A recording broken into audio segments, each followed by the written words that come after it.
Coaching Soccer Weekly, episode 335, Exploration Method of Coaching. Entertaining, educational, and inspiring soccer content to help make you a more effective coach, player, or soccer parent. Hello, and welcome back to Coaching Soccer Weekly, presented by World Class Coaching. My name is Sega Verbinovich, and this is the podcast devoted to bringing you cutting-edge methods, techniques, and tactics for coaching soccer. It doesn't matter if you're an experienced coach who has been training teams for many years, or if you're new to coaching and working with the team for the very first time. There's something we can all do to take our coaching to the next level. I have to start with an apology. I made a mistake. Last week I spoke about the YouTube channel, and it's called You Got Mojo. I don't know what I said, but it was not it. So what I spoke about last week about the Barcelona stuff and the games and all that, it's You Got Mojo on YouTube. I want to thank the listener that sent me an email that caught that. Thank you so much. I appreciate that. So wanted to start out with that. Let's talk about this past weekend's games. 2012's absolutely killed it. Our 2013s and 2010s are struggling hard right now. And it's simply because half of our team is gone. When it comes to our 2013 team, half of the team, which ended up being the 6 players that played in the winter, are all gone. So we don't have a single player on that team that played with us during the winter. So it's a brand new, essentially, 2013 team, and they really struggled this weekend. Our 2010 are kind of in that same boat because we have 2 teams and we have 9 players missing. And yeah, with a total of 20 players, and we also had 2 extra players missing. So 9 of those players, are away on vacation, and 2 of those players couldn't make it. So we didn't really have that many subs. We had 2 subs, I think, the first game, and the second game, it was the same team, and we didn't have any subs. So I ended up just kind of doing a scrimmage with the other team, combined the teams. There wasn't a point. Honestly, we had, I think, 2 or 3 2012 players playing in the 2010s, and it just wasn't a game at that point. It was 32-degree weather, just ridiculously hot on Saturdays in the afternoon, early afternoon. So that's kind of just been a theme for the month of July and August. It's just really hot. And I know everyone's feeling that around the world as well, and it's not okay. So, that was the weekend kind of in a nutshell.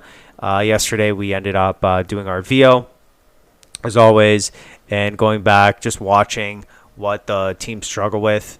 The 2013s and 2010s are struggling with the same thing, building out of the back and our defensive shape. Our midfielders are just not getting back, and we're not getting small as a team. And because these 2 teams are pretty new, most of the players on the teams, this is their first year playing in a league with us. So it's really interesting that they are having the same issues. And that just kind of shows, I think, that we're building the teams the same way, which is good and bad, because clearly the teams are having the same problems, but they're also successful in the same things. So that's why I really like VO and being able to watch the games with the players and kind of go over it. If you are interested in VO, and you should be because they're amazing, then you could use our code to get $100 off, CSW100. That's Coaching Soccer Weekly, 100 CSW100. Amazing VO, and thank you for being a sponsor on the show.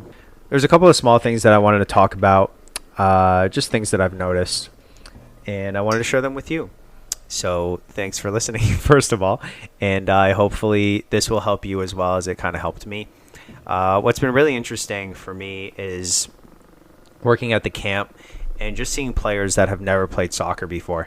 And every week, it's pretty much a brand new batch of players. So every week I'm having to teach 1v1s, these moves, passing, shooting, defending, to a brand new group of kids that have never played soccer before. And there are some things that I've noticed. The first one, and the one that I really wanted to talk about this week, was balance. When players are passing the ball or shooting the ball, the biggest problem that I found that no one really talks about is the balance part of it. The weight of of your body should be on the foot that's not interacting with the ball. And that's something that was just always kind of like a given for me. I didn't really realize it, that I had to talk about it. But now that I have with the players that they need to put the weight on the foot that's not going to be playing the ball, huge difference. So that's just another coaching point that I'm adding to when I'm teaching passing or shooting. And yeah, so I wanted to share that with you. Hopefully you find some value in that, and that you can introduce that into your coaching points when you're teaching those things as well. This has been a really unique summer in that for the first time I've had interactions with players that have left the academy and come back. So kind of like alumni, but some of them not really. First one was a coach who used to be a player and now has come back for the summer for school and has been coaching with us. And what I've noticed with all three of these players, first of all, they're amazing people, very kind, very good, very nice, and they take responsibility. And all around, they're just very capable human beings. Like, that's kind of the best way that I can say that. They take initiative, they're leaders, and they're kind of the first people to, when you ask something of a group, they'll raise their hand and kind of take initiative. So the coach who came back, so impressed with him and the work he's done for the players this year and his growth. That was one. Two, just as a coincidence, well, it's not a coincidence, but I had a female player who I've known since she was 7 years old, played for me up until this year, actually, until the winter season. And then she wanted to go play with all girls, and that's just not something that we have for her age group. So we helped her find a team, and she actually registered for the camp at the school that I run. So I didn't know she was coming or anything like that because I don't deal with registration. That's what the camp does, and I just run their soccer program. So really big surprise to kind of see her there, and she's been with me for the past 2 weeks. And just the way she interacts with other kids. Whenever I asked for cleanup, she's the first one to pick up cones. And to be completely honest with you, it's been a really long time since I've played the game and enjoyed it. I've stopped playing competitive soccer myself simply because I just don't enjoy that. The arguments that people get into, the seriousness of the game when I'm playing. When I'm coaching, it's a different story. I love that. But when I'm playing, it's just, I need it to be fun. And for the first time in a very long time, when we played, we did a scrimmage, and I put her on the other team for obvious reasons. She's the best player there. So just to make sure the teams were fair. And playing against her just made me so happy. First of all, she is so tough, unbelievably tough, and tough to the point where I wasn't even expecting it. And for the first time, and I've been running this camp for 6 weeks now, I had to try, because before that, you're playing with kids that don't know how to play. You're playing with counselors that don't know how to play. So you kind of have to adjust your game. But with her, for the first time, the first tackle, she kind of came in with that shield that we teach our players. And I had not felt that type of strength against me since I played competitively last winter. Actually, I played in a Tier 1 league. So it shocked me for a second. And then for the rest of the time, I was just so happy just playing with her. And it was like a 1v1 matchup with an old friend. It was just watching her play the game, because she grew up playing in the 1v1s and all that. It's just amazing. And now this is her second week, and I'm putting her up kind of like in a counselor role when we're doing World Cup, which is when we divide teams into 4 teams. And then I do a round robin and playoff. She plays against those boy counselors, and she takes them down. And these guys are 16, 17-year-olds, and she is 12. So the 1v1s, and I'm going to talk about this a little bit later on, there are so many things that it brings, especially for girls. I have another girl on my team, and it makes everyone tough, and it makes everyone take responsibility.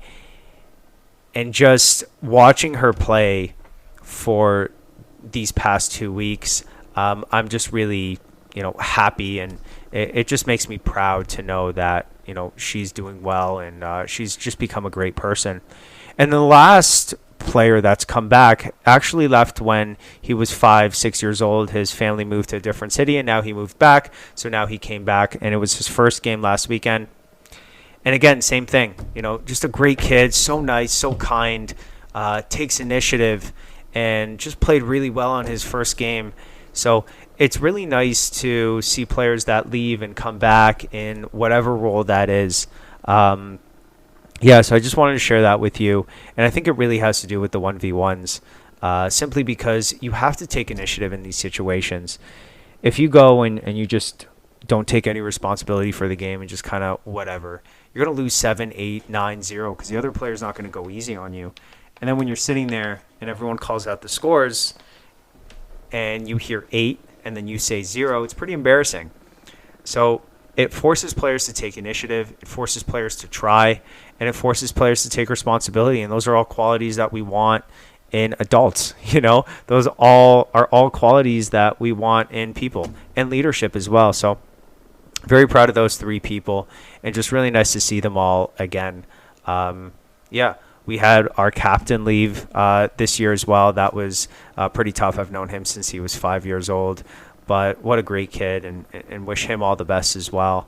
So I feel honored, honestly, and I've spoken about this in the past, and this is what soccer is about. Forget the game, forget it.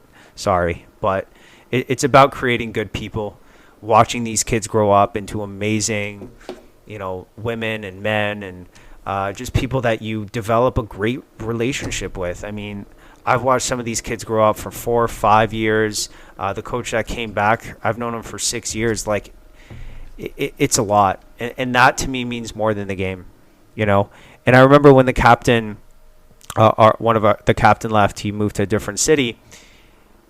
On those last days, it wasn't about. I don't remember how many games he lost. I don't remember how many games he won in his long career with us.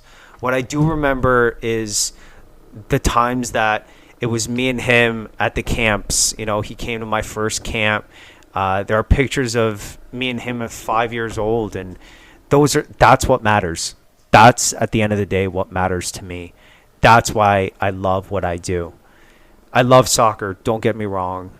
It's my life, and I'm so passionate about it, but it means nothing if I can't create these amazing relationships with these kids and watch them grow up and help them become better people and do my part. That's what it's about. So that was my little rant. I want to tell you a quick story, and that's going to lead into what the episode is about. And this is a camping story. When I went to camp, we didn't have any of those fancy gadgets or fancy equipment or anything really at the camp that I went to. It was a very humble camp. We had a boat, but the joke was that it was always broken, so no one would even bring their bathing suit to camp. The lake was gross. We had a basketball court. We had a soccer field. The soccer field was made from, they took like 2x4s and made nets. The nets didn't even have netting on them. And that was it. There was nothing else. There was nothing else to do at the camp. But it was one of my favorite times growing up. There was so much free time. And during that free time, it allowed me to explore. I remember there were times where I would go out and I would sit by the bench, just overlooking the lake and just think. There were times when I would create my own games because we really didn't have that much to do. But I would always be exploring. We would get into very deep conversations with other people, and we would sit there as a unit and just discuss life, discuss what was going on. And again, it was some of the best memories that I have as a child growing up. And to me, that was the best way that I found that I learned. And I've taken that with me wherever I went. When I was a counselor, very rarely did I tell the kids what to do in a strict tone. I would always create situations for them to explore. And that was always how my coaching has been. And that's why, for me, the 1v1s are so important. And the shark attack games and the stuck in the mud, everything that I talk about, if you can think about all the games and things that I've spoken about, rondos, there isn't a lot of structure to it. It's an environment where the players themselves have to discover what to do. Yeah, there is guidance. Of course there is. There's coaching points. And me as the coach, I have to be paying attention to that environment. But the most important thing for me, and I personally believe, is that if you can create an environment for the kids where they discover something by themselves, and we call that guided discovery. A lot of, that's one coaching name for it. Then it's a lot more powerful when you discover something. You just remember it better. There are so many times when someone's talking to me and I'm not paying attention. Stuff goes through my head. But when I discover something new for myself, it just creates a lasting image. And for me, that's what the 1v1s are. There are always moments that I can see with players when something clicks. Always. Maybe it's, arm over the ball. Maybe it's surfboard. Maybe it's a specific move. Maybe they got that Maradona for the first time. My favorite example of this is one of my players who's absolutely amazing at the Maradona. There was one time where I saw it click. He put the ball onto the side. He dribbled to the side. And the first time he dribbled too far. He stopped the ball with his furthest foot. And at that point, he was shielding the ball as he was doing that, which is how you do the Maradona turn properly. And at that point, he just kind of stopped. The other defender took the ball, went and scored. And he just kind of stood there for a second and looked. And I could see it right there, and then it clicked. It clicked for him that he saw the space that he created behind that defender. And he did the exact same thing again. Except this time, he took that touch to the side, used his other foot to turn stop, and then he fully did that Maradona and just went around the kid, and it just absolutely clicked. And at that point, it didn't matter what I said. He discovered it after 30, 40 times of doing the Maradona by himself. It just clicked. And every single player has a moment like that in the 1v1s. And every single practice, it's different. It could be that for that specific practice, what's clicking is the physical part, right? Getting in between the player and the defender with the ball on your furthest foot from the defender as you're dribbling. It could be the actual defensive stances, right? We talk about in between the ball and the net, arm over the ball, surfboard, fake attack, get in between the defender and the ball to win it back. Sorry, not the that's right. The defender and the ball to win it back, right? These are things that just kind of click. And it's that environment of discovery. And for me as the coach, what I hate, to just backtrack a little bit, is when people watch sessions and they'll say, he's not doing anything. He's just standing there and letting them play. Furthest thing from it. I do not believe in letting the kids play. That's not it. I believe in creating the environment, watching the environment, and then manipulating that environment to what the player's needs are, right? And if you're doing that in the right way, then you're making the 1v1s more competitive. There are days when in the 1v1s, I see lazy defending. I just see lazy defending. And by watching that, seeing that that's the problem, then I say something like, okay, from now on, it's make it, take it. You must win that ball in order to have it. So it's not lazy coaching. That's one of my pet peeves when people say that.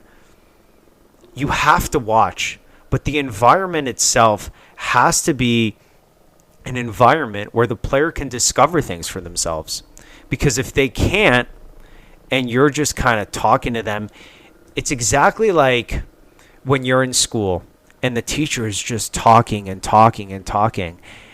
And I just have the image of a child looking outside at the beautiful sunny day, birds are chirping, and they're just not even paying attention. And I think as coaches, we can all remember that point where sometimes you're talking and the kids just aren't paying attention.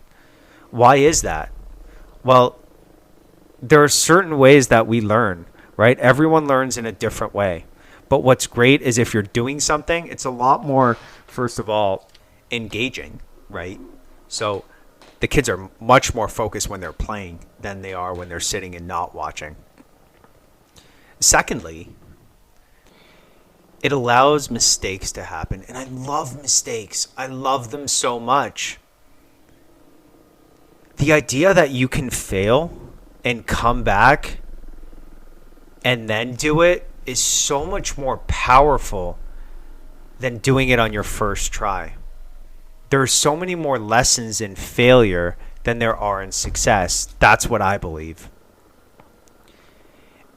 In the history of my academy, I just want to be completely honest. For the first 3 years of my academy, we did not win a single game. Didn't win a single game. You could look at that as failure. We failed and failed and failed and failed. And now it's completely changed for 2012s, right? The 2012s are winning. They're playing fantastic possession soccer, 1v1s here and there. But if you looked at them 3 years ago, they were losing 8, 9, 10 nothing every single game. But it's that failure that allowed them to make mistake after mistake after mistake until something clicked in their mind. Same with that player that I spoke about, that Maradona. That Maradona that he now does perfectly came about simply because he made a mistake. He tried, made the mistake, and then realized that he was just missing a part of it. Same thing with Rondos. Same thing with Stuck in the Mud. Same thing with Shark Attack. These are all games where the environment is challenging the players to figure it out. And if they don't figure it out, then they have a chance the next practice and the next practice and the next practice to figure it out. We never make a big deal out of losing. One of my favorite sayings that I'm sure you've all heard of by now is you either win or you learn. And what would you rather? Would you rather win or learn? I don't know. I had a conversation with a parent very recently, and we were talking about kind of what's next for the 2012 team, and I have some ideas, and they were saying, well, we're pretty much winning 80 to 20%. We're winning 80% of the games and losing 20%. And I said, yeah, I kind of don't like that. I want to be at 50-50. I don't like the 80-20. I really don't, because we can learn a lot more in our losses than we can in our wins. Those mistakes that our players are making are so good for them at the younger ages and even at the older ages. I've made so many mistakes within my business that I've learned from and will never make again. They were such bad mistakes and they cost me a lot of money. But because I made those mistakes and they were so costly, I learned from it and will never make those again. And it's the same thing with the players. And I'm sure you can think of an experience like that in your life as well, where you've made a mistake and it still haunts you to this day. When we say haunt as in such a bad thing, it's not. It's not a bad thing. Mistakes are not a bad thing. They're a part of life.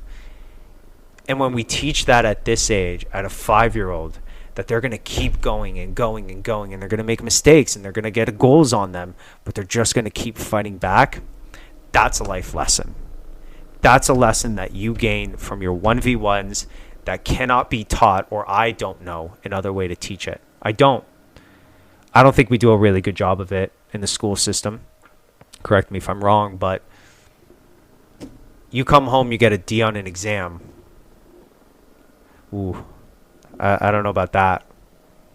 I mean, I know when I got a D on my exam, I was more terrified of showing that to my parents. I was terrified. Here, in this environment, the players make a mistake, they get scored on, and then they go again. They don't have time to be terrified. That's not a thing. You can't be terrified. And then what happens in the game?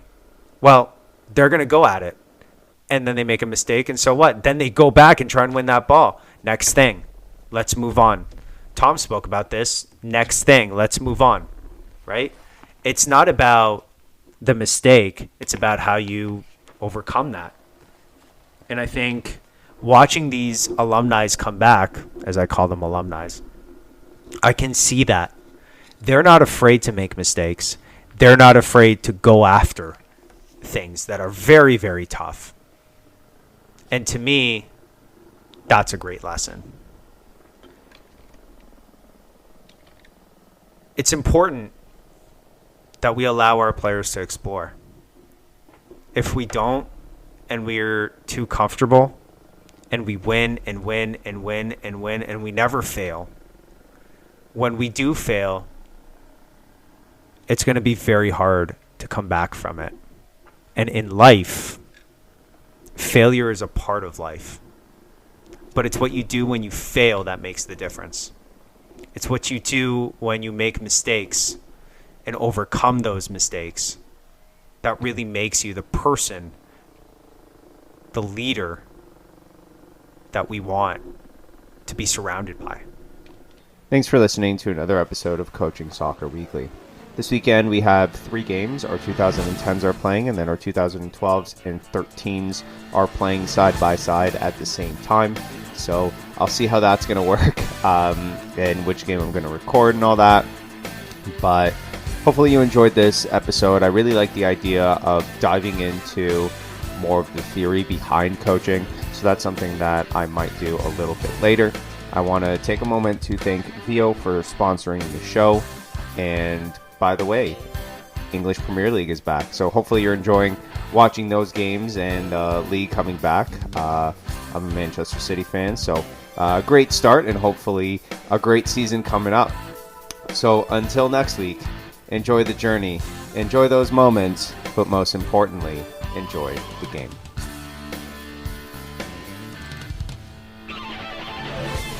Coaching Soccer Weekly is a production of World Class Coaching. All rights reserved.